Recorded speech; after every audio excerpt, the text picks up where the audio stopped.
Oh my god! Ah! Ay yandı! Oh my god!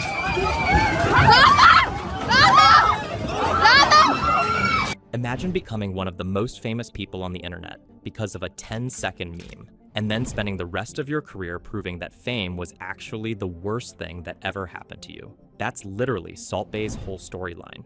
A man who went from cutting meat in peace to crashing World Cup celebrations like a lost NPC, desperately trying to stay relevant. One sprinkle gave him everything, and that same sprinkle took everything away. Because once the hype faded, the internet realized Salt Bae wasn't a culinary legend. He was a performance, and the performance started getting more embarrassing every year. Before all the scandals and the gold-plated everything, Nusret was genuinely humble. He worked long hours as a butcher, traveled to learn the craft, and stayed focused on becoming great. Then, in 2017, he posted a 10-second clip of him slicing meat and sprinkling salt like he was casting a spell, and boom, the internet crowned him Salt Bae. Overnight, he became a global tourist attraction. Celebrities lined up to watch him slice steak like it was a Broadway show. His restaurants weren't about food anymore. They were temples of flexing. People were paying thousands not for flavor, but for the privilege of saying, "I ate at Salt Bae's restaurant." But when you're famous because of a meme, the moment you start believing you're the main character,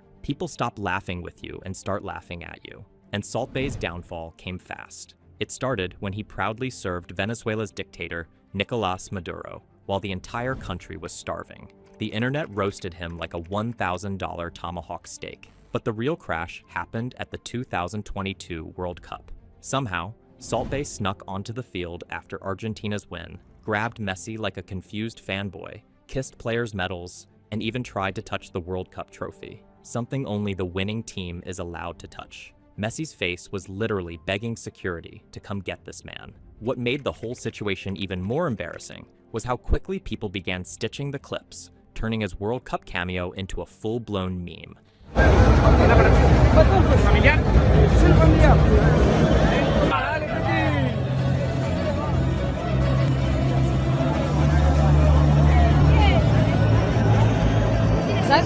Not the flattering kind, but the kind where everyone collectively agrees, okay, this man needs to be stopped. Overnight, TikTok was flooded with edits mocking how desperate he looked. Influencers joked that he acted like a background character trying to steal the protagonist's spotlight, and Twitter treated it like the cringe event of the year. It wasn't just a mistake, it was cultural humiliation on a global stage, and Salt Bae became the internet's favorite punchline for weeks. The internet dragged him, FIFA launched an investigation, and Salt Bae got officially banned from all future FIFA events. You'd think that kind of humiliation would humble someone, but nope.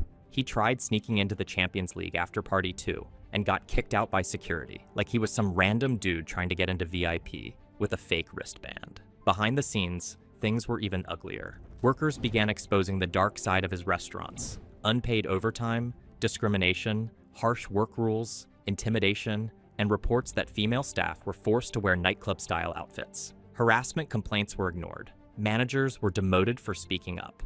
A group of employees sued him for unpaid wages and won, and Salt Bae fired them anyway. Customers also started exposing the overpriced food and mediocre quality, especially after he posted a receipt bragging, "Quality, never expensive." But the internet clapped back hard. Explain the $55 Heineken then. Reviews tanked, critics mocked him, and one of his restaurants was even ranked among London's worst. And just when it couldn't get worse, a tableside fire show injured multiple customers, including a young model who suffered severe burns. By 2025, his empire was collapsing everywhere. US locations dropped from 7 to 2. Staff in London reportedly had to turn off heating during dinner service to save money. Some Dubai and Qatar branches secretly cut hours. The once packed dining rooms were suddenly half empty, even on weekends. And the final blow. Salt Bae started slashing his restaurant prices, something the old, quality, never expensive Salt Bae would have never done. But even with lower prices, customers didn't return because the hype was dead.